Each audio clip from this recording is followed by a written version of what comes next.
Hey, what's up, everybody? Thanks for coming in. Happy Saturday to you. Anyway, what's up, everybody? Happy Saturday. Got a few things I want to talk about. Seeing a lot of lives right now talking about third-party candidates. So that's an interesting subject to talk about. If you don't know who Eric Warsaw is, he's been hosting some political candidates. I've been helping him coordinate some stuff with that to get people on. He's got Diane Sayre coming on tonight, I think. If you haven't watched Eric Warsaw, Eric with a K, Warsaw like the city in Poland. If you haven't seen Eric's lives, I think he's on it usually at 8 o'clock at night, every night of the week. He's been doing 7 days a week since October 7th.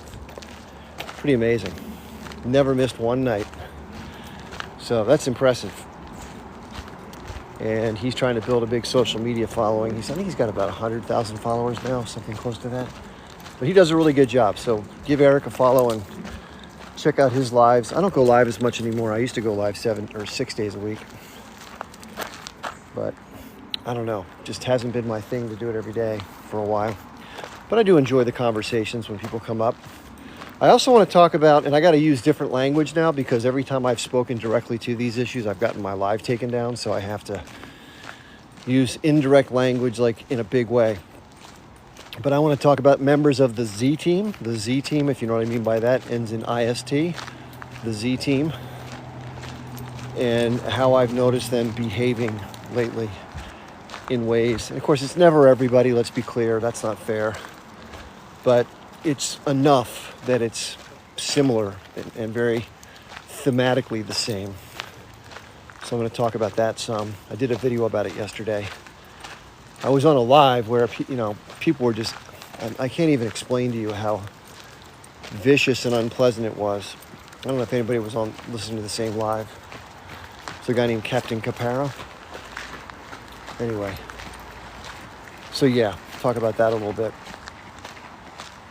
So third-party candidates, let's talk about that issue for a second, because obviously the election's on everybody's mind. Everyone's talking about whether Joe Biden is going to be replaced. I mean, it's curious. I thought going back 2 years ago that Joe Biden will be replaced sometime in the summer of 2024, leading up to the election. I didn't know he was going to have this bad of a debate performance. I mean, if those of you didn't watch it, his debate performance was so bad. And again, my dad had the same mental condition. He had dementia. And what would happen is during the daytime, he was more lucid, but man, after sunset, absolutely just takes a dive. And so the debate was late. It was like 9 o'clock at night. And he's just people that are going through that just don't have much to offer the world after sunset. It's tough. And the way it works, the way it worked with my father and the way I understand it works is it gets exponentially worse. So every day, every week, every month that goes by, it starts to accelerate at an ever fast rate, ever increasing rate. So my guess is within the next couple of months, he's going to be in a way worse shape than he was when we saw him at the debate. So, and listen, it's not the guy's fault. It is what it is. I mean, it's a health problem. And he's trying like heck to stay in the race. I mean, did you see what his wife said? Oh my God. If you don't know, after the debate, first of all, his wife, Jill, had to walk him off the stage. He was walking like his little shuffle steps. He had to go down 2 steps. And it's just, you can tell the guy's not altogether there. And then afterwards, she was at the podium. He wasn't even speaking. And she turns to him and goes, "Joe, you did such a great job. You answered all the questions."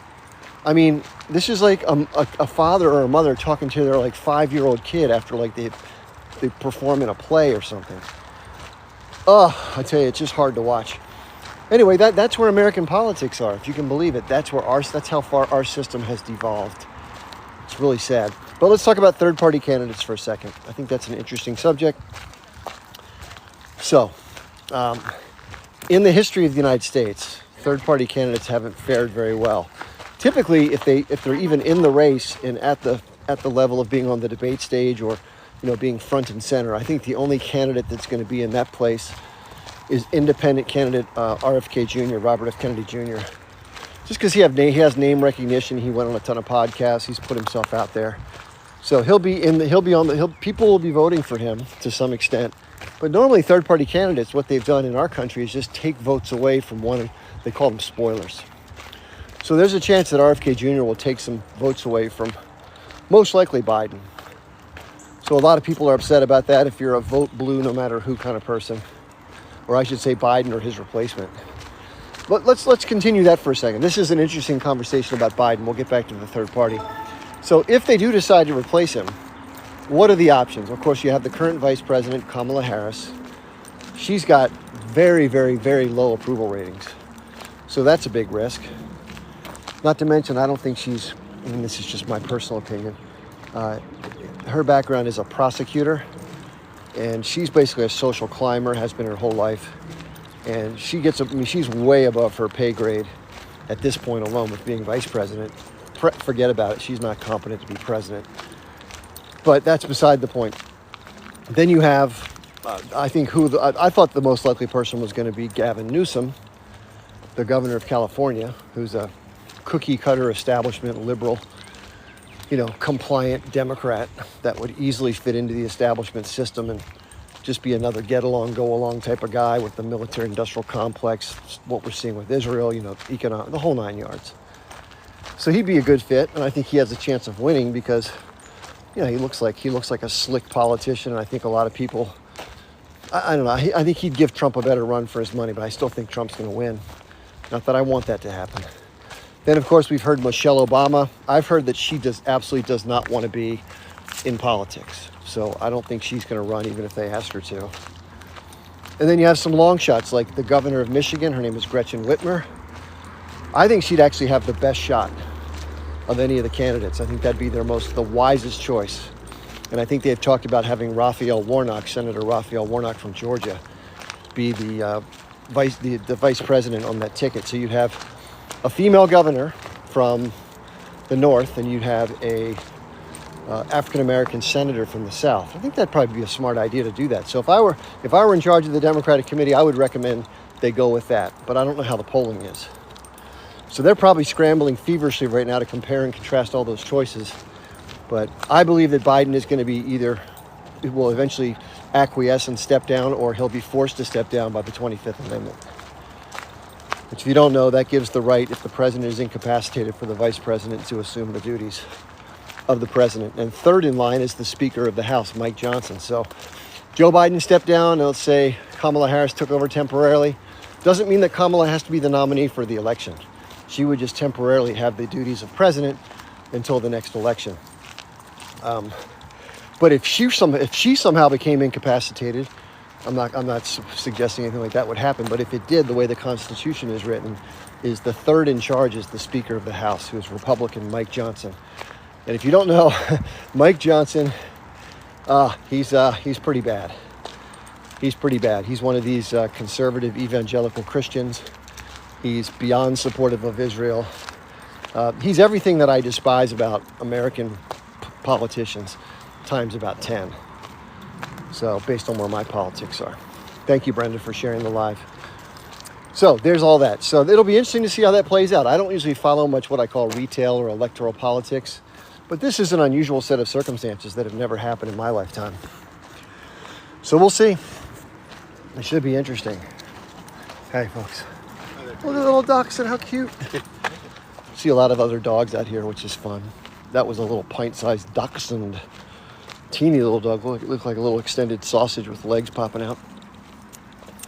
Anyway, so there's that. Okay, let's shift over to third-party candidates because we have a number of them. I think there's about probably 8 or 10 of them. I'm not going to go through all of them, but of course RFK Jr. is probably the most popular and most likely to get a larger percentage of votes from the public this time. If you don't know his policies, he's somebody who kind of touts himself to he was a trial lawyer. He would go after different corporations for environmental transgressions. And he was very successful at that, by the way. He's made a lot of money. He's a very wealthy guy, family money plus his legal work. And on top of that, he is somebody who is going after what's called regulatory capture. So for the agencies that have been, the revolving door industry, people going into positions of power in the government and then rolling back out, he wants to put an end to that, which I think is a good thing. I like that about him. When he first came out and he was speaking to those things, I was watching him in these podcasts. I'm like, this guy's great. But I didn't know everything about him at that point. I didn't know his other positions, especially on Israel. But I really like somebody who's going to try to take that on. That's one thing that needs to be fixed in our country. That's got to change. But then he started sharing some other things, especially his positions on Israel. And if you don't know, I'm going to make a big guess here. My guess is, listen, his whole mode of doing things is to take what's talked about in public, do the hard, necessary research behind the scenes, and come up with whatever conclusion is, in his mind, accurate regardless of the public narrative. So if you take that same approach, our country's, the public narrative on the relationship between the U.S. and Israel is one thing. So my mind would be if someone very similar like to what I did is when I learned about this and then did some more research, the more research that I've done, the more I've leaned towards opposing the public narrative to support Israel. Not because of any of the parties, because of the behavior and the history. I guarantee you he's done that work. But he uses every single, he's probably one of the most effective Hasbara communicators that I've ever seen. I mean, he literally uses every single one, not just a few here and there. He's very, very well coached in how to speak to the issue from that perspective, more so than seems normal. I mean, I got to say, I don't even know some Israeli spokespeople who do it as well as he does. So, having said that, what I believe has happened, Ruby, come on, there's two parts to the puzzle. One is, you just can't be elected president unless you support Israel. Let's face it, that's just, and I think Trump does it for that reason. You just have to do it. It's like one of these things, it's like a box you just have to check.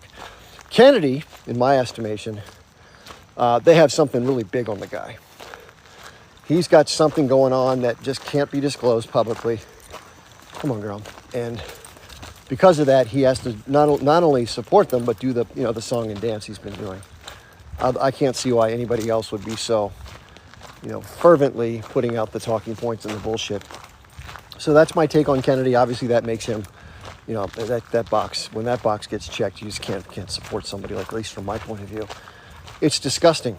And he claims that, Israel's the victim and that they're the ones who are completely under fire. It's just the whole 9 yards. It's just, you almost want to just gag. You're like, ugh, how can you possibly say that shit? It's absurd. So anyway, that's unfortunate because it would be nice to have somebody who's going to take on the establishment. If all three candidates are going to be for Israel, I'd rather have somebody in there who's going to do something to shake up the mix.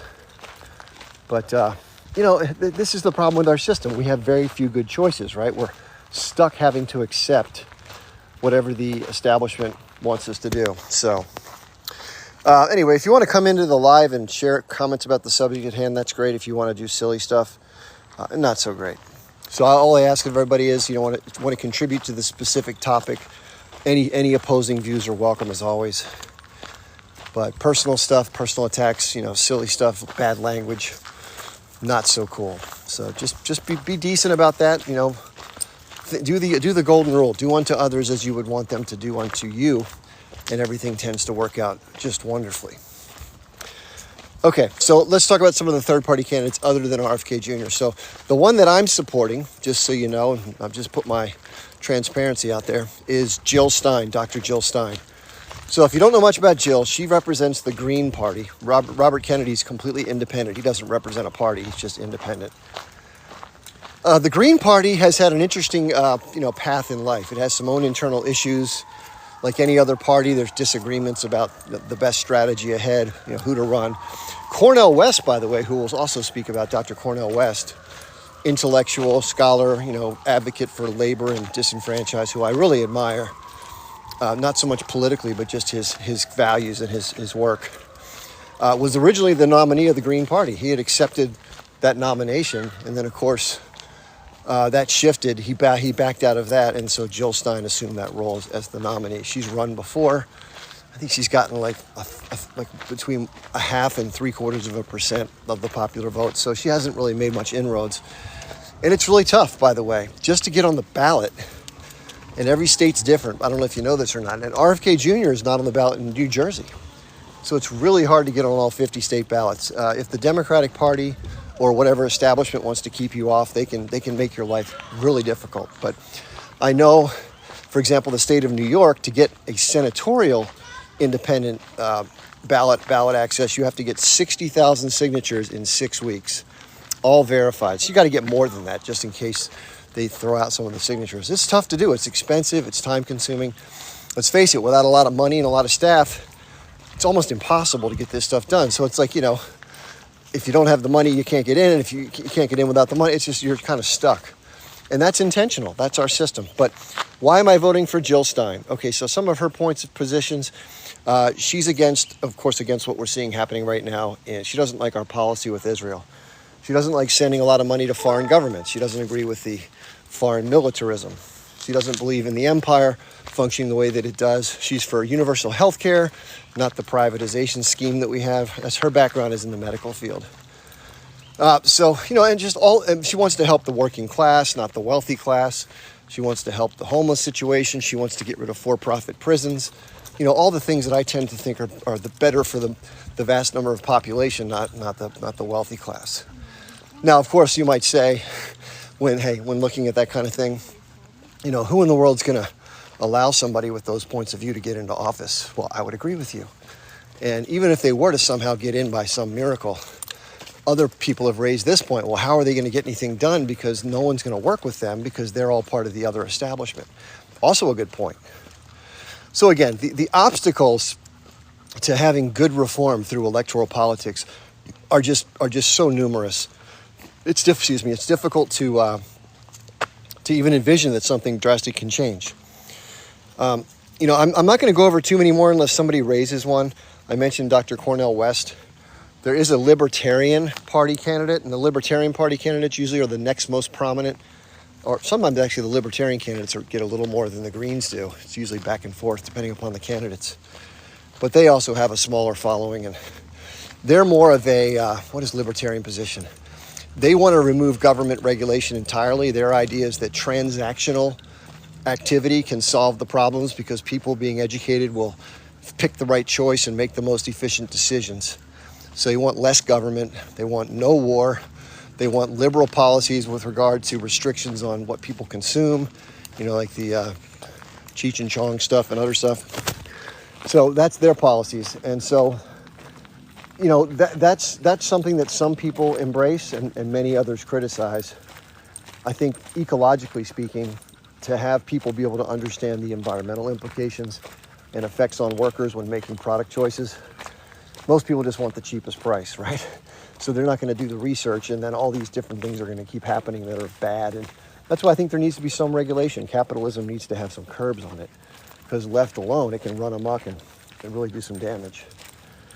So anyway, we don't need people in here doing stupid shit. So Mufasa, I already kicked out one of your accounts. You probably changed accounts and came in with another one. So do me a favor, Maz, if Mufasa is saying things that are not in keeping with the topic, just either mute or block him, whichever you choose to do. Thank you, Maz. Listen, if you're in here, we're talking about some interesting stuff. We're talking about the political system, the candidacies. Get into the conversation with that. If you don't want to be a part of the conversation, there's plenty of other lives to watch that have all sorts of topics that may interest you more.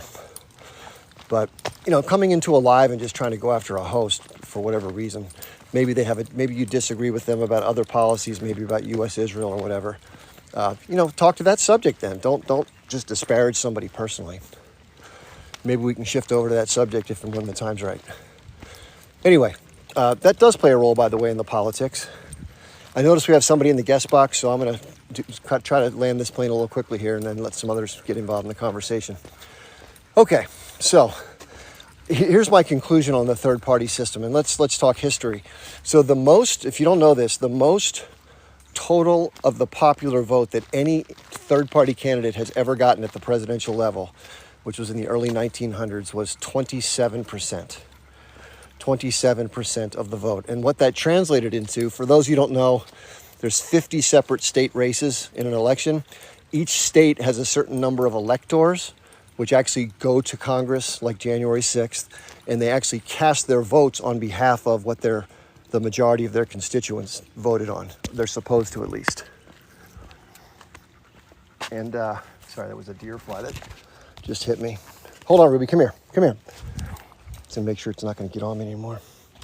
Okay, so what can happen is that it's supposed to be that the electors always cast their ballots at Congress to certify the election, the way that their constituents vote. But the Democrats have something called superdelegates, which aren't technically required to vote the way the population votes, which is crazy to me.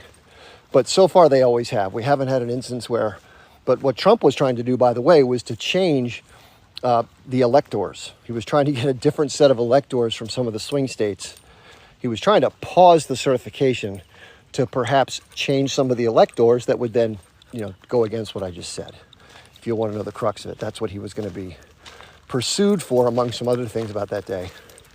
But those cases obviously are probably going to be dismissed or delayed because of the ruling by the Supreme Court about presidents being free from criminal liability during their official duties. Anyway, getting back to the topic. So the electors that resulted from that 27% victory publicly got 19 electoral votes. You need to have 270 electoral votes to win the presidential election. So obviously that's a smidge, right? So it's an impossible task right now in our political system to even get us. I mean, that was the most ever. People almost get nothing now. They don't win a single state. If you're lucky, you might get 6 to 10% of a single state vote. RFK may get a little more in some states, maybe his home state up in Massachusetts or something, or maybe some other blue states, but I doubt it.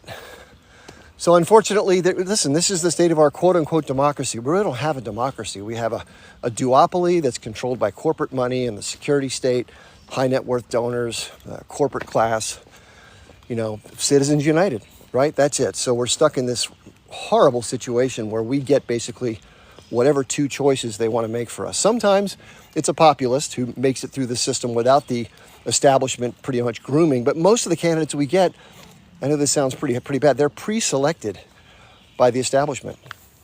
And if anybody does get in, and we know this with respect to Jamal Bowman, the congressman from New York who just got, ousted by George Latimer, if somebody does get in that does not do what the party establishment wants, i.e. don't support Israel, they'll spend ungodly amounts of money to get you out. AIPAC spent almost $20 million to unseat Jamal Bowman. That's just doing whatever it takes to get rid of somebody. And that's the system that we have. That's the system that we have. So, it's going to be that way until it isn't. And I think it's going to get worse before it gets better, unfortunately. Most people still think that we can have a savior through elections. Or if we just get enough good people in, it'll change. I wish I could agree with that, but I just don't. Okay, we have a guest in the box. Wait a while. It's Sherry Ann. Now, one thing I want to remind the audience and the guests, going along with the same theme of trying to be civil and polite. First, let's keep the subject matter to the topic. Secondly, let's be polite to the guests, give them a warm welcome, especially if they disagree with the things that are being talked about. Let's hear them out, give them a chance to share their views, as long as it's done politely. And in the comments, keep it sub. Sherry Ann, are you there? I'm there. Can you hear me? Hey, how are you today? Yeah, I can hear you just fine. I'm good. I'm walking. I agree with everything that you're saying. The sad part about it is the fact that we've been led to believe that we have to go along with the two parties that are shoved down our throats, right? This is the only options we have is those two parties. And of course, yes, big money is being used to somewhat push the Green Party and everybody else to the curb, and so that they get nothing, so that no one is voting for them. Moreover, people are being told, hey, you shouldn't vote for the Green Party, because when you do that, you create issues where maybe if the party you wanted to win won't win, and then you give somebody else more votes, which is all programming, right? Grooming to make you believe that you're only supposed to pick from those two, that your Yeah. choices are only these two choices. And Yeah. it's really crazy that with everything going on with Israel, with everything that is going on, we almost feel stuck, like our back is to the wall. And what do we do? How do we command change? What's the next step forward to command change in an arena like that? Yeah. Not only do we have APAC, now we have to deal with the Heritage Foundation and all Yeah. these different powers that's coming at us left and right, and all of our rights are being taken away. And it's as if, you know what it is. It's like a curse and how would you say it? It's a wake up call to everyone, right? Because yes, we're stuck in this. Our back is against the wall, but also the truth is being revealed. Wherein most people thought, hey, we're in this American democracy and we're free and we get to make choices, but we don't. We don't have. We're not making choices. We're not the ones actually making choices as to who gets into the White House, as to how we want the government ran, even though we're supposed to be the government. Those choices have been taken away from us and have been for a very long time because the people in power are not technically are not supposed to be in power. We're the power. They're supposed to be listening to us, but it's the other way around. Yeah, for those who don't know, now we talk about APAC. Now, if you don't know, APAC was an advocacy group for many years. It did not get directly involved in specific elections. It just advocated in general for its policies after people got elected. They got involved about 9 years ago in starting to fund Sorry, I specific got to take this candidates. call so you could drop me. Yeah, go ahead. It's okay. Got it. So if you don't know, APAC is designated as a domestic lobbying entity. This was something that President Kennedy, way back in the early 60s, was concerned about. He didn't want to have, and I don't think we should have, any foreign entities registered domestically as a domestic lobbying. They should be registered as foreign agents because they're advocating for a foreign government. It just makes sense. But unfortunately, that's what happened. And we know what happened to President Kennedy.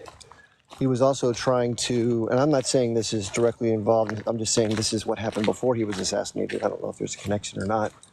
Could be, could not be. He was also trying to closely monitor what the Israelis did with their nuclear power program, which is in Dimona, their power plant. And that's where one can enrich uranium or not. And they actually scheduled inspections, and the Israelis built a fake control room in front of their real control room so that their enrichment activities could not be monitored from the inspectors. I mean, these people were very crafty. And so anyway, so that was a concern of Kennedy's as well, because obviously he wanted there would be less proliferation of nuclear weapons. We know the destructive nature of them back in World War II, right? So anyway, Kennedy was trying to think ahead and do right by the country. Maybe there are other reasons. Maybe that was part of it, but unfortunately he didn't survive. But AIPAC did. And AIPAC got registered as a domestic agency, but it only advocated for Israeli policy through, it would go to people's offices, talk to them, say, hey, would you please support, U.S. connection and all that stuff. But then they got involved about a decade ago in directly trying to support specific individual candidates while they were running for office. So I will say this, they don't spend the most money. There are plenty of other industry representatives and political action committees that spend more money in aggregate. But the political climate that they've been able to create in Washington, D.C., and even Barack Obama speaks to this in his book, he said pretty much if you go against AIPAC, you are putting yourself at risk of losing your position in either the Congress or the Senate or even president. It's just not something you do politically in D.C., and they've created a chilling effect. You have rewards and you have punishments. And the rewards are, if you get along and go along, they will help your bid for re-election. Like Richie Torres is a great example. If you don't know, he's a congressman from New York that has, in my opinion, completely sold his soul to AIPAC. Then you have, if you have punishments too, like we talked about with the guy in New York, Bowman, Jamal Bowman. He pushed back. He supported the people of Palestine. He criticized Israel, and boom, they spent $20 million to get rid of him. So this is the effect that they've put in place. It's just not smart politically to go against Israel. Now, there are certainly other industries too. It's all part of the same puzzle. You have very strong lobbying for a number of industries, especially, for the financial services industry. Chuck Schumer is the representative from New York, and he may as well be from Goldman Sachs. And you have the animal agricultural industry, like the meat and dairy industries. They're huge. Their impact is immeasurable. You have the food industry, the processed food industry. You have the beverage industry, both alcoholic and non-alcoholic. It goes on and on. Energy industry, weapons manufacturers, airline. It's all part of the same set of influences and forces. So if you're a representative or a senator, and a bill is coming up that's going to really help a particular weapons manufacturer or some kind of company in your district or your state, It'll help your population get more jobs, which makes you look good. But also, if you said no for some sort of principled reason, you'd have a big X on your back, not for just for being eliminated politically. And it's just very hard to do if you have a particular personal stance on something. It's just very difficult for people who have principles to act on those principles. That's the system is set up to, same thing with corporations. Like if somebody cares about not wanting to pollute a river and they work for a paper company, well, their first obligation is to make money for the company. So they can't use their personal principles where they can be sued by the shareholders for if you clean up your stuff you're going to dump in the river and it costs an extra 10 million bucks a year to do that, that's money that the company's not making. You can actually be sued by the shareholders at the corporate level for not doing what makes the most money for the company. It's gotten so bad that even internationally, let's say there's a company from a country that doesn't have environmental regulations and they have signed into the World Trade Organization. They can sue one of your subsidiary organizations for lost profits if you do something like protect the environment. I mean, this is how insane our systems have become, where it's all geared towards profit and business. Anyway, so these are the challenges. When you add it all up, and this is not to be negative, this is just to be objectively assessing. Maybe there are some things that will change, and I hope they will. But right now, it's not. I don't see it on the horizon. There are just so many forces that are standing in the way of any candidate or a group of candidates coming into this buzzsaw and getting much done. It's to ask somebody or a group of small somebodies to come into this kind of environment and somehow make it. It's just not. It's not feasible to even ask them. It doesn't make any sense. There's no way. Even if they were completely dead set and they didn't care about their political career, which is what I think some people have done, thankfully, you still don't make much headway because the machine just spits you out. So the question is, well, I think the previous guest was asking, well, where does that leave us? We're left with these, two choices, the duopoly, the money. Obviously these things were built and put in place over time. Obviously something that comes into place that causes difficulties like this, they have to be undone. And it's not going to be like a light switch. It's going to be a process of undoing certain things. And you try to start with the most egregious, most impactful ones, and then work your way back. But I don't think it can happen through the political process. So we have another guest in the box. Let me see who's coming up. OG4359. So again, let's just keep it topic specific. Please be nice to everybody. Please be respectful and civil. And let's not interrupt each other too much and take turns. Here we go, OG. What do you think about all this stuff? What's the answer to our problems? Hi, Chip. Hey, I have a question. Yep. You go back in the 80s, people like Ralph Nader or Lyndon LaRouche, where they kind of stayed in a bubble, even though what they're preaching is everybody's for, but they never got anywhere. This is just, you can't understand. Is it a matter of education? Is it what kind of cause? I mean, strong figures like that to be completely marginalized and disappear. Well, a lot of it has to do with media and access to the public. So think of it this way. Back in the 80s, when I grew up, we didn't have the internet. We didn't have any other means of distribution. You had the newspaper, you had magazines, periodicals, and then you had television. Those were the main avenues of disseminating yourself. And you just don't get the access. The primary candidates, the two-party candidates, get all of the radio slots. They get all the TV interviews. They get all the debate slots. They get all of the magazine coverage. And once in a while, you have a small article in Vanity Fair about some other small candidate, or maybe they get on a public access TV channel, or maybe they have a scheduled debate of people that are among the third-party candidates that maybe get a market, get a viewing share of like one 1/100th of 1% of the public. There's just no access, and so they don't get name familiarity. The grassroots activism is what they have to do, go out to places like, protests and county fairs and shake hands with people, but that just takes forever. You can be on TV for 1 hour one night and you can reach, 30 million people. Well, it's hard to shake 30 million hands over the course of 6 months, So again, everything is an uphill climb in America. The two-party system dominates. And, what do you think could change that? Well, it's usually it has to start from within the family itself, like, each person, if they educate their families about this, because it has to start from there. before even the school, and then people have to participate. A lot of people sometimes they kind of shunt themselves. They say, my voice doesn't matter. Well, it's the little things that really matter, the local politics, uh, Okay. in a commission and anything that you could kind of participate with. That is a real kind of grassroots movement. But it's some people sometimes they want to start from the top. That doesn't happen. I'll tell you what, let me ask you this question. So let's say, let's just say just the issues that we've been discussing. I'm not sure how soon you came in, but the idea that, there's this crazy system that's keeping people from getting into the system, that it can't be fixed from within. Let's say tomorrow morning you snap your fingers and every American is no longer fighting left and right, but they're aware of these key top-down issues and they want to do something differently. So walk me through what happens after the awareness phase that everyone's now aware. Oh, you mean after everyone understand and knows what's going on? Well, it's Right. it's the thing is, well, first of all, you have to know the genesis of this, the intentions of this, because as long as the intention is hidden, it's not going to happen.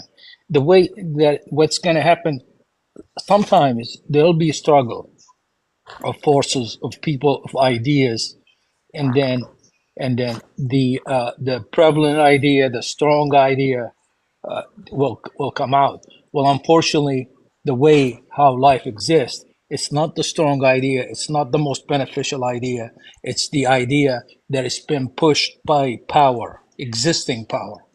Well, when everybody knows what to look for, the problem is a lot of people still haven't realized what to look for. But once everybody knows exactly the source of the problem, then the problem can start to disappear. But Well, until let's then, let's follow that through though. So you just mentioned understand. Let's say everybody tomorrow morning, literally, you could put into somebody's brain everything you want them to know by tomorrow about the source of the problem, why it's a problem, all those things. So everybody now knows what's up. Like everyone's waking up tomorrow morning and boom, they're all completely aware and eager to see something change and use their new knowledge for a difference. Then let's walk through next step practically. What happens next? then to okay, is to be a democratic, then it has to be an election, Well, let's and say then people go to the polls. There's still two candidates that are being offered by the two-party system, and they go to the polls and they do what? well, I mean that's like you just said it. The two candidates. How did those two candidates come about? Well, Who so far elected they've them? been coming about by the moneyed interest, putting them up and selecting them so that they'll work within the establishment for the most part, with a very few exceptions. So, Well, I guess my question is, if the dynamics of the party system don't change, no matter how aware the population may be, the electorate, what other choices might they have if they don't have the ability to push alternatives because the way the system is set up? for one of the alternatives, I mean, like, well, people either they stayed out or they picked up one of the two. There is like, for instance, Jill Stein is running. Why don't you? People would say, "Oh no, she will never win." Who tells you that she'll never win? If she receives more votes, she will win. Even with electoral college, it works itself out where she can win. Like you said, 19%. That's because not enough people voted for that specific candidate. People would write in people or stay home. But if everybody does that, it becomes impossible. It might even be they win and then they withhold them, and everybody knows that that was a egregious thing that happens. But if that cannot continue to happen, eventually things will work out. But Well, unfortunately, yeah. listen. I like to challenge ideas like this, so don't take it personally. But I'm just challenging it. So we talked a second ago about why third-party candidates don't necessarily get a chance because they don't get the same exposure. The two-party system tries to keep them marginalized. They don't make the main debate stage. They use all their existing money and power to take them out. Right? They have a huge advantage. So here's my question: you said that people will eventually vote for somebody, but my question is how? Because we've just acknowledged that the system, what about that knowledge and numbers is going to change the dynamics that are currently blocking the ability of a third party candidate to get traction and be voted in? Well, I mean, to me, I might be right, I might be wrong, because, like I said, it's not a true education. People still have motives. People still, sometimes they just hold their noses and do it because it's my team. So that is the problem. So no matter what, you gotta fix that, because if that is truly fixed, then you could see a change. But will people, just to stay, okay, if it's my team, I don't care, even though I don't like what they're doing here, but I'm going to do it, because that is the bigger problem. Because that's what happens. This is why those people, I mean, they know how to push buttons, because people allow themselves to be having buttons to be pushed. So when people get rid of those buttons, so nobody could push them around, then I can guarantee you things fix themselves. Look in history, it's throughout, nothing stays the same. But as long as you allow it, as long as you think that you're benefiting from it somehow, then it's always going to be continue. Don't blame anybody but yourself. You Okay. don't blame, yeah. I hear your point of view. Thank you for sharing it. I have my own thoughts, but I'm going to hold them for a sec. James, welcome, James. How are you today? Just putting my speaker on. Yeah, I'm good. I'm good. I've just finished being a campaign manager for one of the candidates for George Galloway in the Oh, great. general Congratulations. election. Well, yeah. Do you know what? We did okay. We had no. We were basically blacked out from the media, so we had no media coverage virtually. No Yeah. local media coverage, although the other candidates did.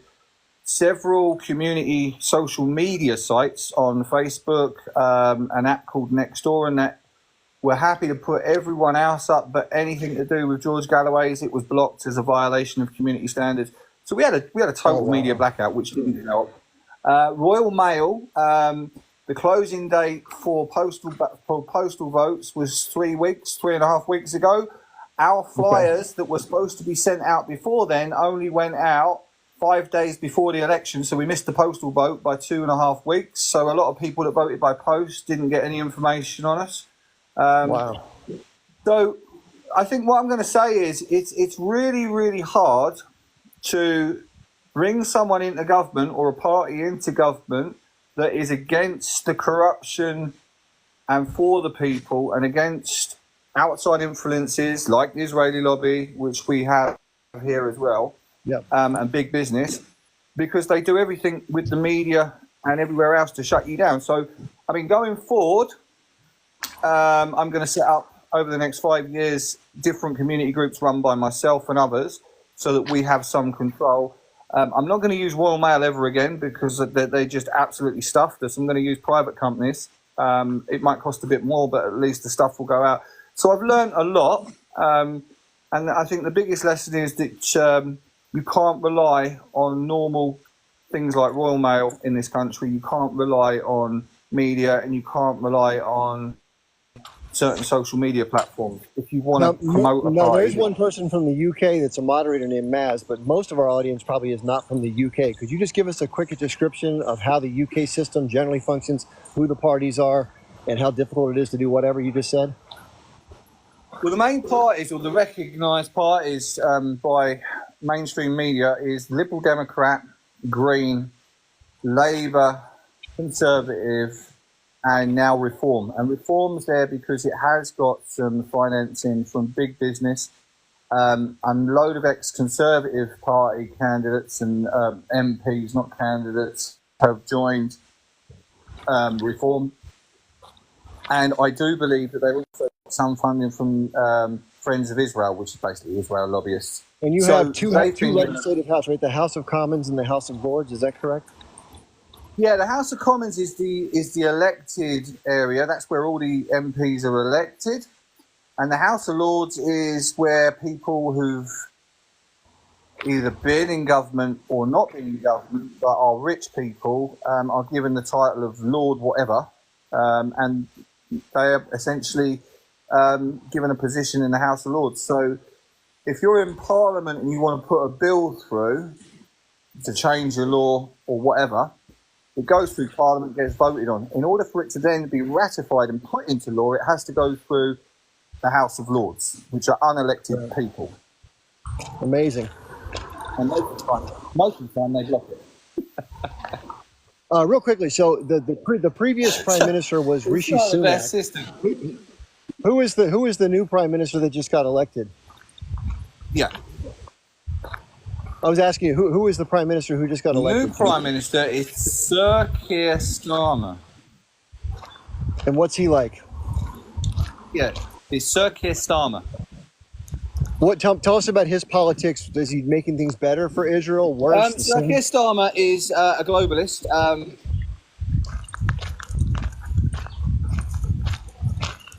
Well, he sided all along with the Conservative point of view that they have the right to turn off, the right to deprive them of electricity and food, and that basically is purely defending itself. He had an option and an opportunity in December when the SNPs wanted to put a vote forward, calling for the Parliament to have a vote on a ceasefire. And what he basically did was, using that Speaker of the House, he deliberately, it was a scandal over it, it was all over the papers, he deliberately made sure that the motion never got heard because I forget exactly what he did, but he basically compromised the Speaker of the House. So the Speaker of the House couldn't put the motion forward or something like that. Okay. So, But it's all out there. I mean, you can look that up. The U.S. system is kind of stuck in the mud. Do you think the British system is also compromised by big money? Yes, absolutely. I think at the moment there's a big pull for electoral reform. The Reform Party, run by Nigel Farage, which is far right, are desperately seeking the electoral reform, which means a change of how the election's done. And also, so is George Galloway, although he's not an MP anymore, he's pushing for that. And I think a lot of other parties are as well. So if we get electoral reform where they change the way it's done, at the moment it's first past the post.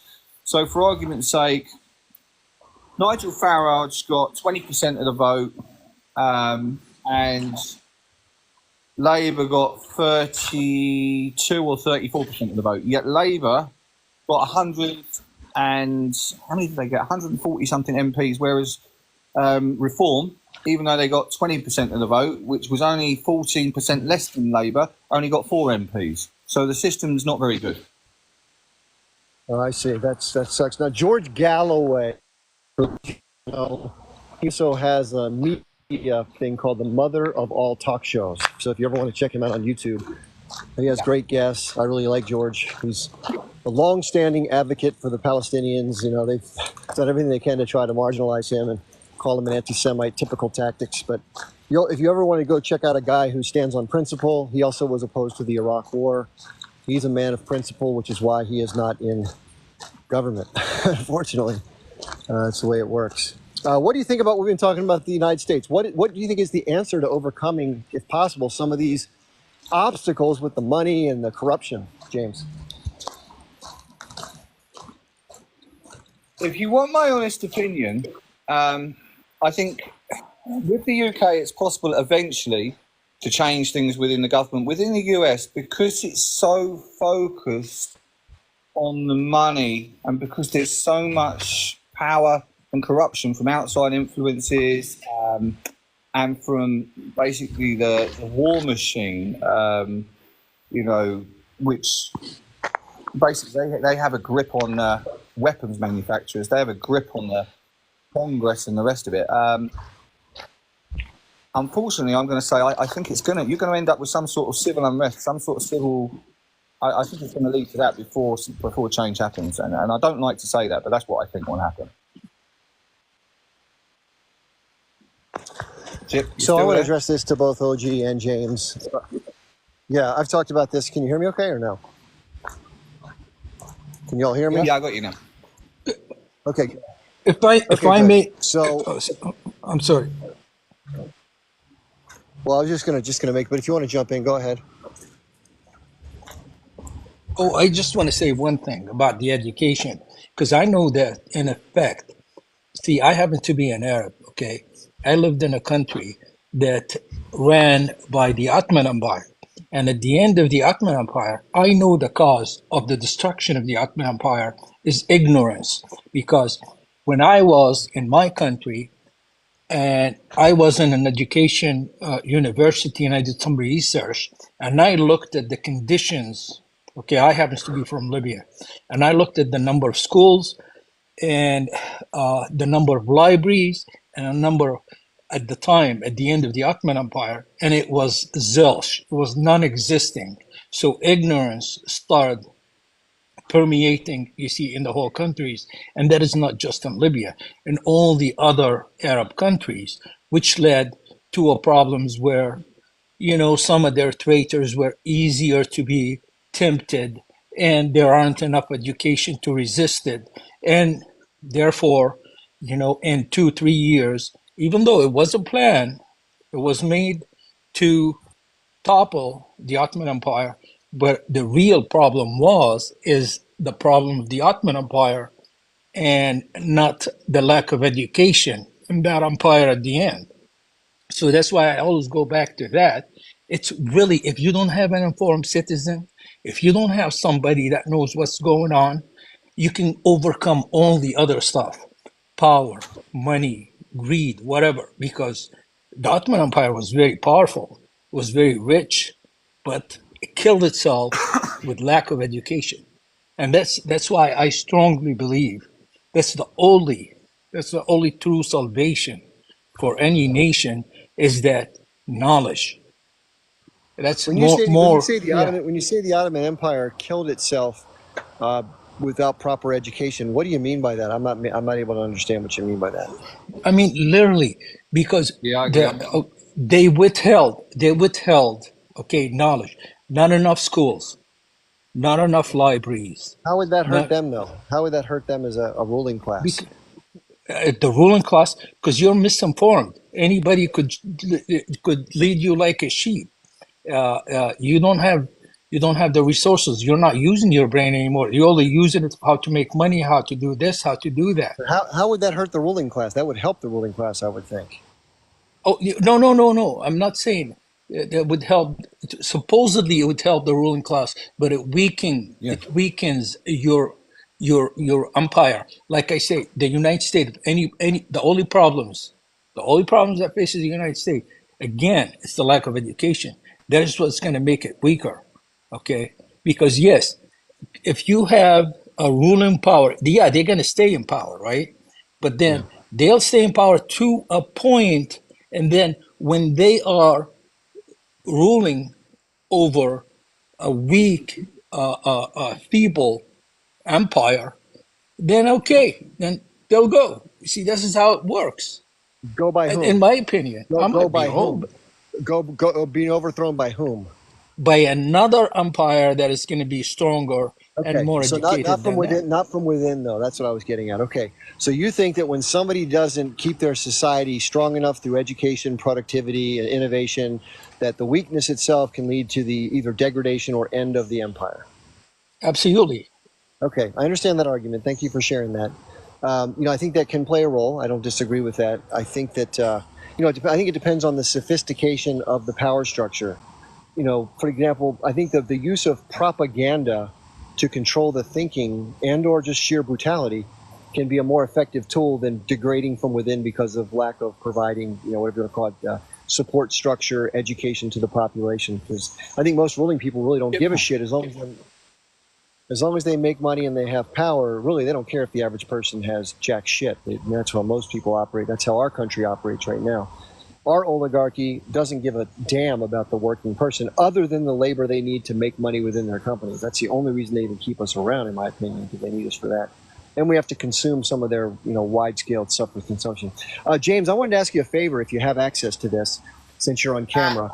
Do you have access to a second? Do you have access to a second device, maybe a tablet or a computer? Do you have access to a second device, like a tablet or a computer?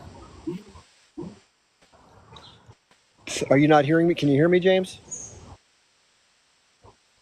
No, I don't. Not Is at the James moment. freezing Because or I'm babysitting at the moment, my little one. Well, yeah, there was a Sorry, clip mate. from George. There's a Yeah, you're comedian not getting. named George. Yeah, I can No, hear you. me. Let me move to a better reception. Okay, so just those of you at home, if you want to look this up or listening in, so there's a clip from George Carlin. I think George Carlin was one of the smartest people that's ever been on the comedic stage, who kind of really understood what's going on. So he was also on Bill Maher's Politically Incorrect show, which is that little panel he would have, and whatever, you can say what you want about Bill Maher. But George spoke to this there as well, so you can look him up there. But the one clip that I want you to see is from one of his comedy specials. If you type in George Carlin, "They Own You," and just play that. He also speaks about the education system, why he thinks it's not going to improve. So interesting. If you watch that clip, which I wish I could show you right now, in about a 2.5 minute span, he sums up everything that I'm talking about right now and how the predicament in which we find ourselves. And while I certainly understand the concept that, I don't know his name, OG was pointing to, I happen to think that while that could play a role, I think it's a very small role in the bigger problem. And I asked him a pretty specific question, which we didn't really get much ground on.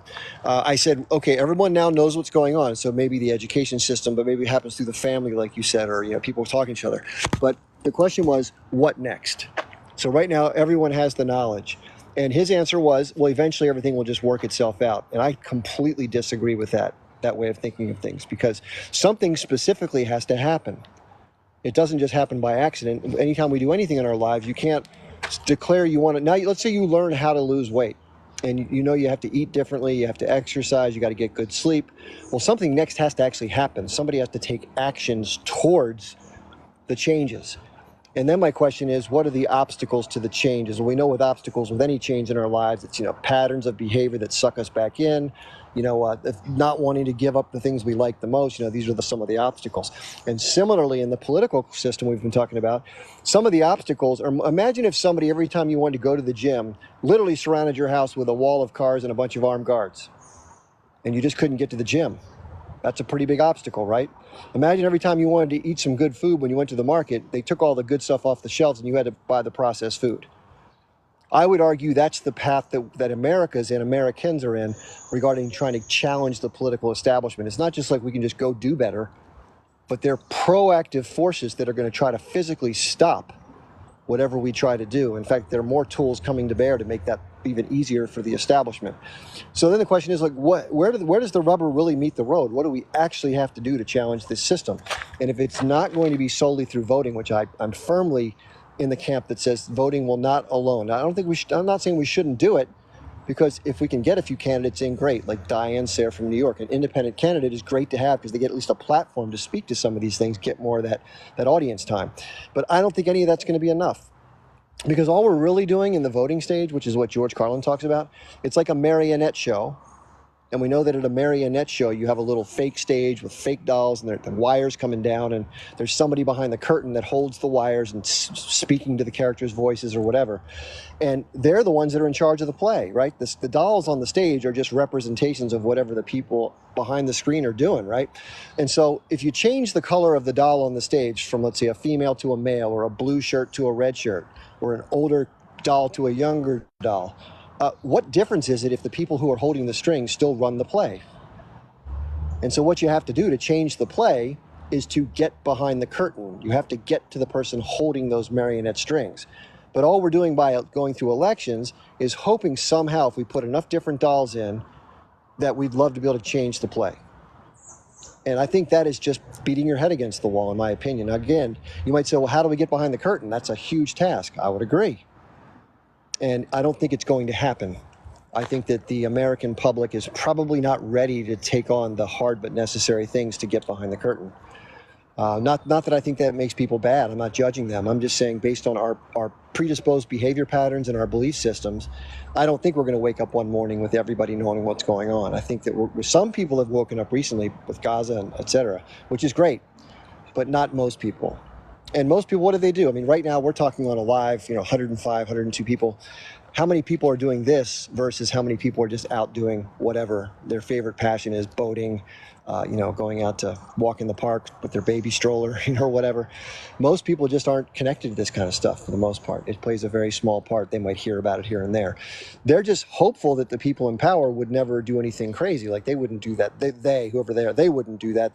This has to be a democracy, right? Because that's the underpinning of their belief system.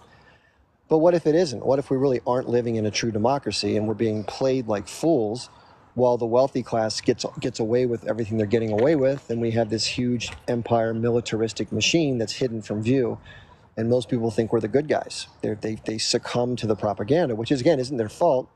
It's just omnipresent, and it seems like truth. Very similar to how people who are pro-Israeli believe. It's very similar.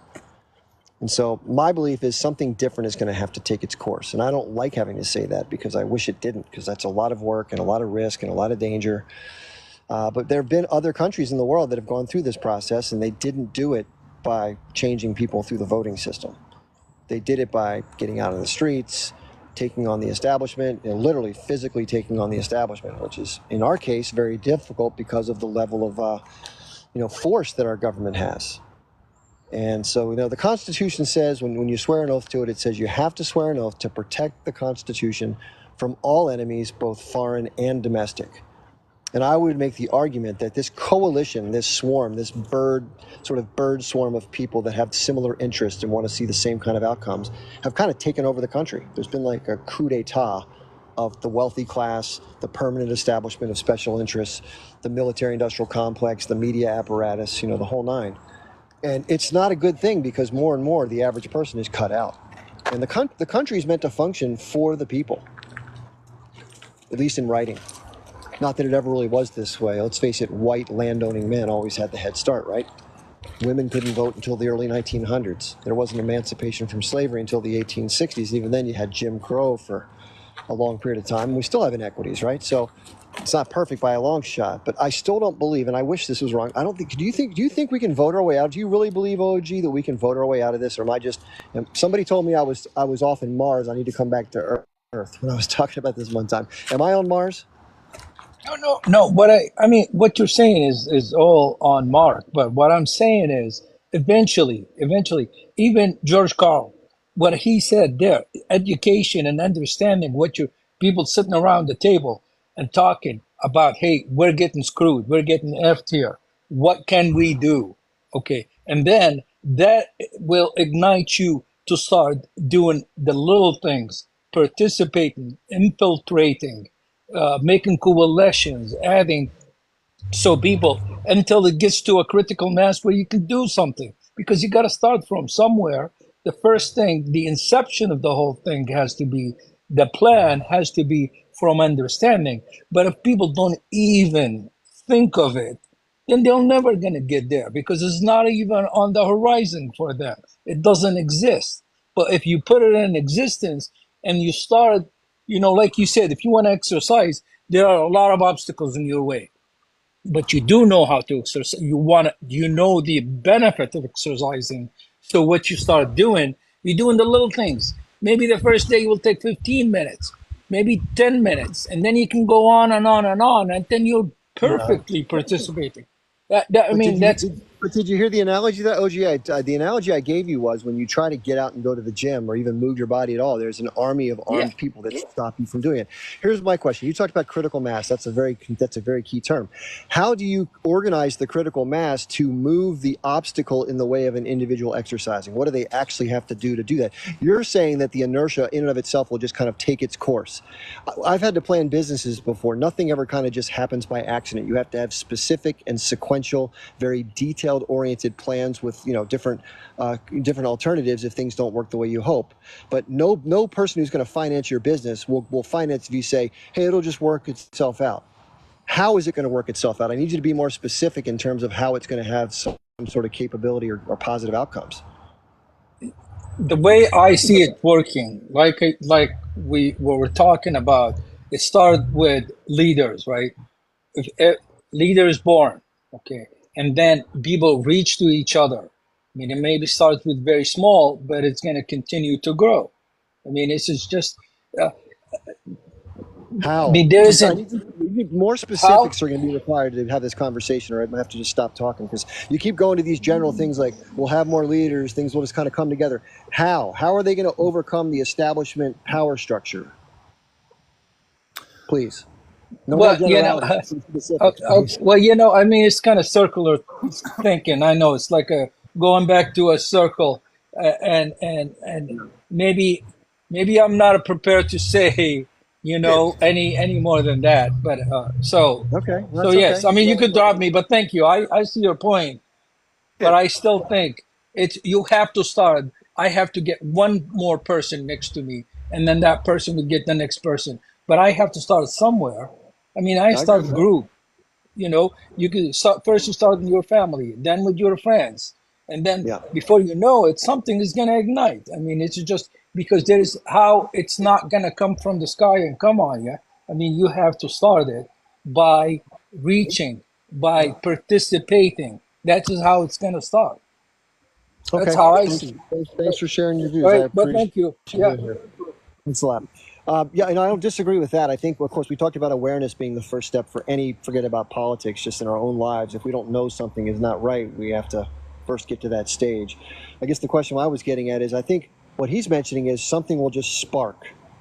And I disagree with that. Although in the European sphere, especially in like the continental European countries like Germany and France and Belgium, they physically listen. If enough people talk, they literally just go out in the streets and they just occupy the streets until the government relents on something, whatever the thing may be. And usually it's single issue specific. The most recent version was changing the retirement age from I think 62 to 64. Only a 2 year difference, and yet people went out and protested it like like they Yeah, the went berserk. Europeans are really good at that. In particular, the French. The French are really good at it. Yeah. And you know, I often say to a lot of people, especially when I was doing the union stuff, they say, look at the French. Look at what they achieved. Look at their work conditions. Look at their pay, their wages. Look at this. Look at that. Why do you think they Yeah. achieved it? Because they stand together, right? The problem is with the UK is we're getting more and more like the US, and that's the big issue. But what that guy is saying about change, if enough people were to stand together and were to listen and to work together, change is accomplished, right? But if we stay divided and if we don't start working together, and if we don't start listening together and standing together and using our common sense instead of being brainwashed by the propaganda, what will happen eventually is, as you said, the people in charge, the oligarchs and all that, they don't care if you have food on the table. They don't care if you have money in the bank. All they care is that you turn up and do the job that you're required to do. And if you're not required to do the job, they don't care what you do, where you go, as long as you're out of their hair. Now, Right. when we get to a point where nobody can afford to live properly, nobody can afford to feed their family, and everyone's virtually living in a little room, right? Be that in 50 years or 100 years, that's when you'll see change if it hasn't happened, because then you'll get what's called a class war. Yep. I agree with you. By the way, this is what I always argue, that most people who are really radical like us will be thinking about these things long before anybody else will. But when people start to feel the pain, the real pain from some of the massive changes that end up happening, that's when the perceived pain of doing something different is less than the pain being experienced, that's when people take risks. But it's got to be some pain there. And most face it, most people, the most important thing is their pocketbook issues, their day-to-day living. And a lot of people right now with inflation in the United States are starting to feel this already. You know, credit card delinquencies are at record high, auto payment delinquencies. All these things are showing signs of people, the cracks forming in the economy. And depending upon what your income is and your savings, these things are having a huge impact on a large portion of the population. When they reach the end of their credit, they're going to have to do one of two things. Either find a way to make more money, or they're going to have to downsize their expenses, which usually means moving. And if you're renting right now in a certain area and you're already paying the lowest rent, where are you going to move to? You're going to move outdoors. So we're going to have more and more homeless people, etc. I saw what we're experiencing now, the cost of living crisis, and it's going to get worse. I saw that coming a couple of years ago during COVID, right? And what I did was, from a previous marriage and before the marriage breakdown, I had about 50k in debt, yeah? And I didn't have a place like that I owned because the marriage and everything. And I was renting a room. And I sat there and I thought, well, we're going to, you know, the financial markets are at some point going to collapse. We're going to have what's called a digital reset. It's going to get really bad. Do I want to sit here trying to play with this money, trying to pay something that's almost impossible to pay with interest going, or do I just go bankrupt? I went bankrupt. And I'm so glad I did, because now I've got so many friends that are just struggling. They're pulling their hair out. And I'm sitting here pretty going, I've got no debt. And because I'm renting a room, although I'm paying more than what I should be paying for what I'm renting, I'm not in a position where I've got a mortgage. I don't have to worry about interest rates. I haven't got a house or a flat, so I don't have to worry about the council tax, the electric, the gas, the water, which is out of control. I've put myself in a position where I've basically got bugger all, and I've got no debt, so that I can ride this situation out as best as possible. Yeah, that's smart. And like, I agree with you that the cost of living problem is going to accelerate. Because remember, the banks make a lot of their money off of interest. And they love the fact that people have debt because that means that every month, and they pay their monthly payments, the minimum, they get more debt accrued. Their debt never goes down. And same thing with student loans. It's the same exact racket. And anyway, I think it's going to take a lot more than just waiting for things to spark, as we've spoken to earlier. I think there's going to need to be more proactive organization. You know, like a company. You don't get workers pissed off and then one day everybody just magically strikes. You have to organize and get ready to work as a group so that you have some sense of solidarity and consistency. So the bottom line, I think it's going to take a lot more. And I don't know if the public right now, maybe things get bad enough, they'll have more of a willingness. I don't even think the awareness is there yet. So awareness, and then difficulty, then willingness, organization, and then sequentially escalatory tactics and a specific set of desired outcomes. I think that's what's required. And then you have to have some people willing to lead it. But you need a decentralized leadership so that if no super powerful people get taken out, that stymies the movement. Unions are a good way of fighting. Unions are a good way of fighting. What you're talking about, organising in the workplace, and some of the unions are a bit corrupted.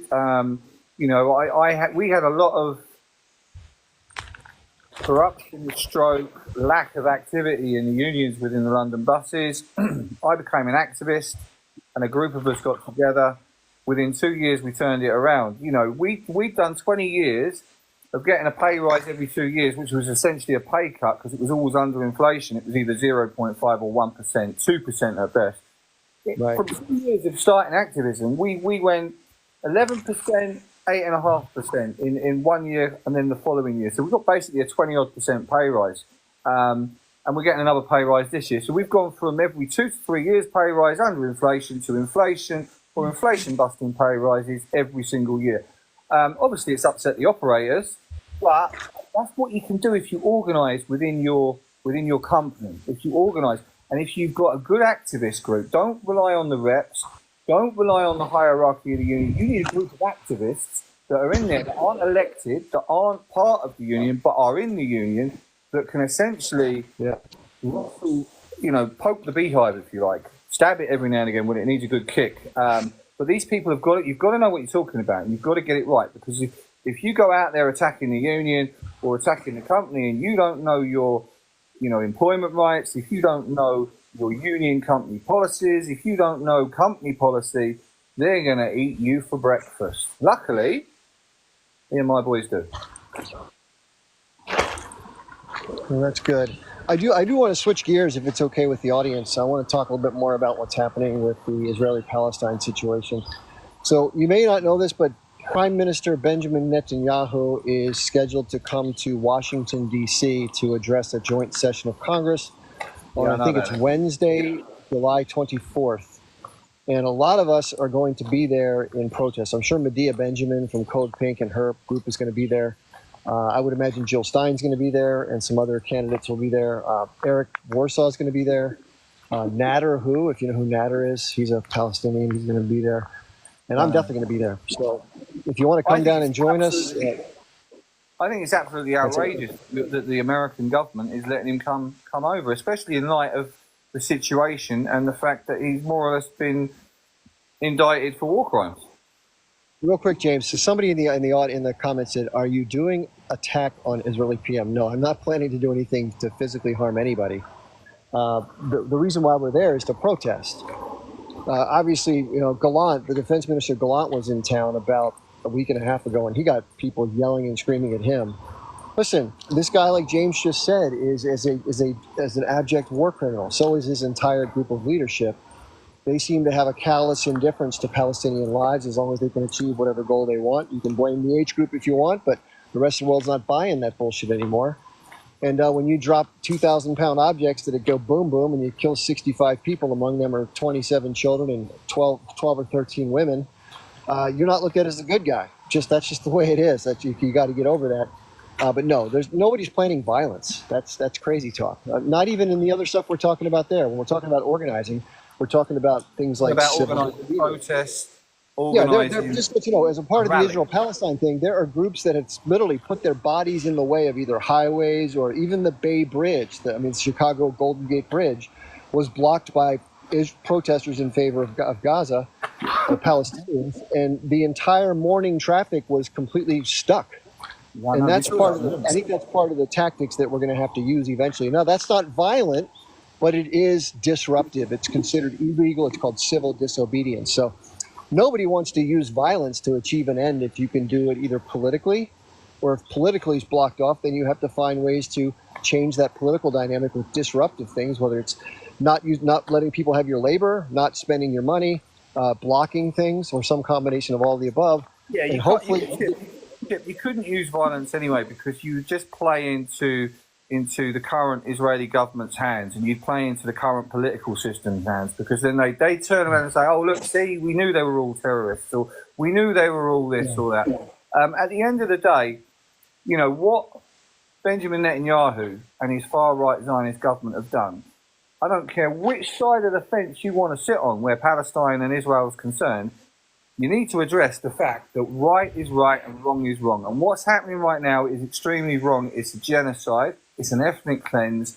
And if I was an Israeli, regardless of whether or not I supported the Israeli occupation or not, I would be hanging my head in shame, because Benjamin Netanyahu is absolutely bringing a huge stain and a huge amount of disrespect and disgrace upon Israel that will not be lifted. It doesn't matter how much good Israel does, now, for the next 100 years, people are going to remember the genocide that they did, and the TV footage, and the, social media footage. It's not going to go away.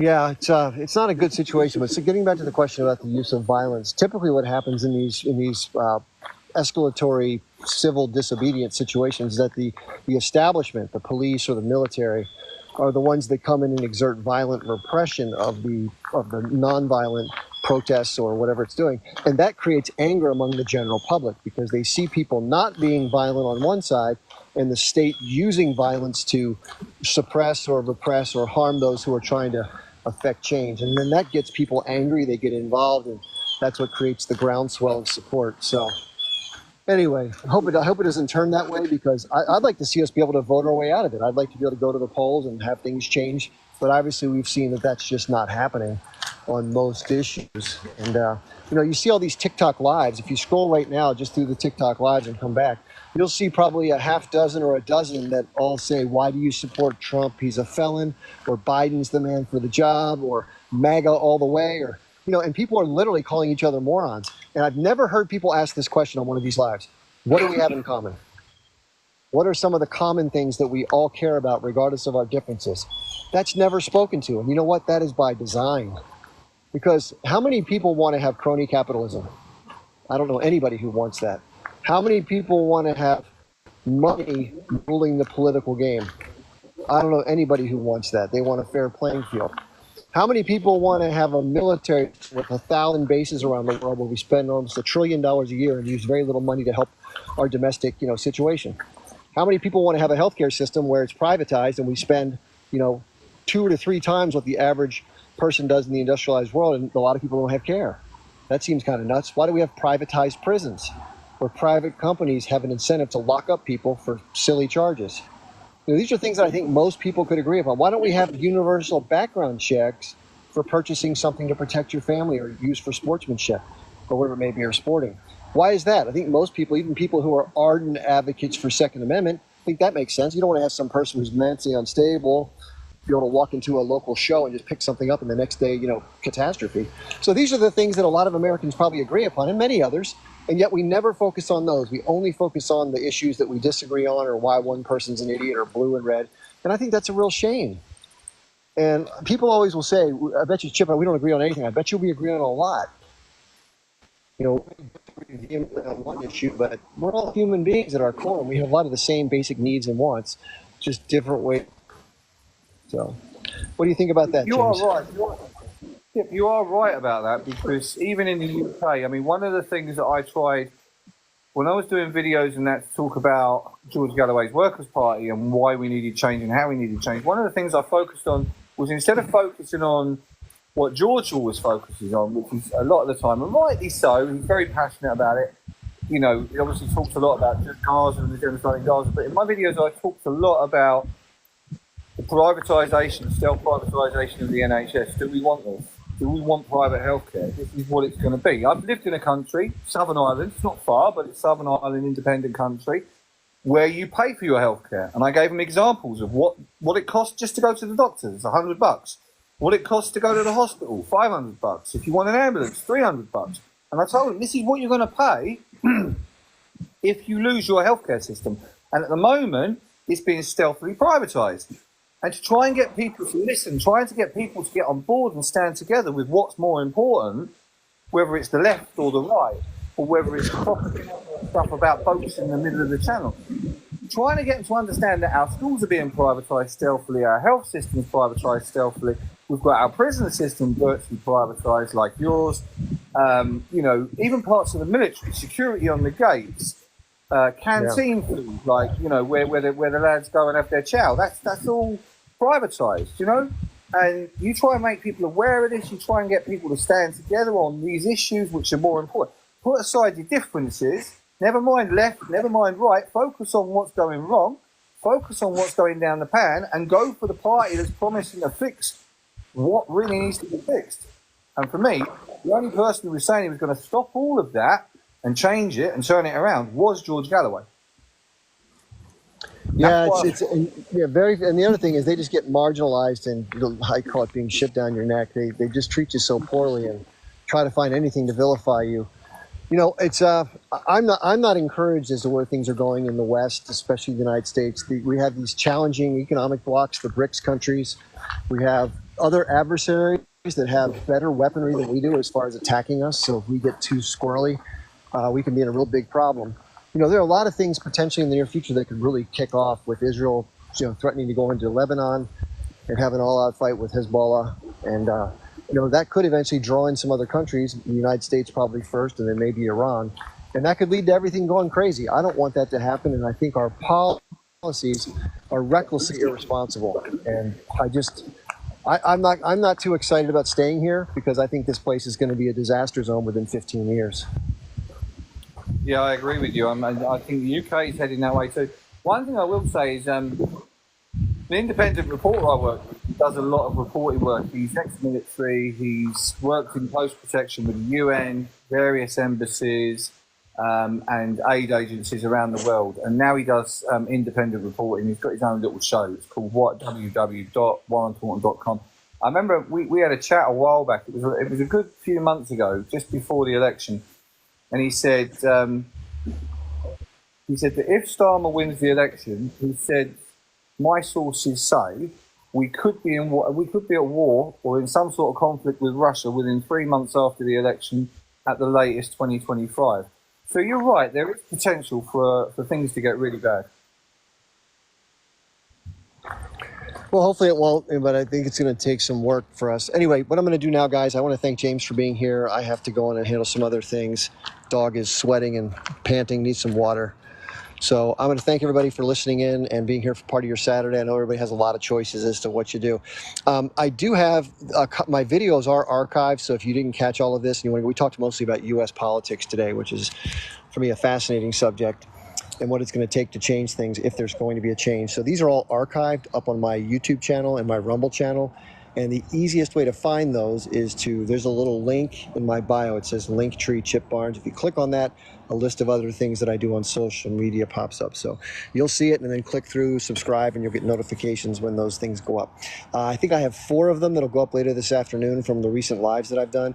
Anytime they take one of my lives down, and we've had some really good ones that have been reported, they don't let me, I can't record it and put it up, even if it's just the last 10 seconds that caused the problem or whatever. So unfortunately, that's the TikTok reality we're in. But I'll be on live again soon. James, thanks again for being with us. I really appreciate your point of view and sharing British politics with us. And everybody else, have a great rest of your day. I will see you in the near future. Thanks, everybody.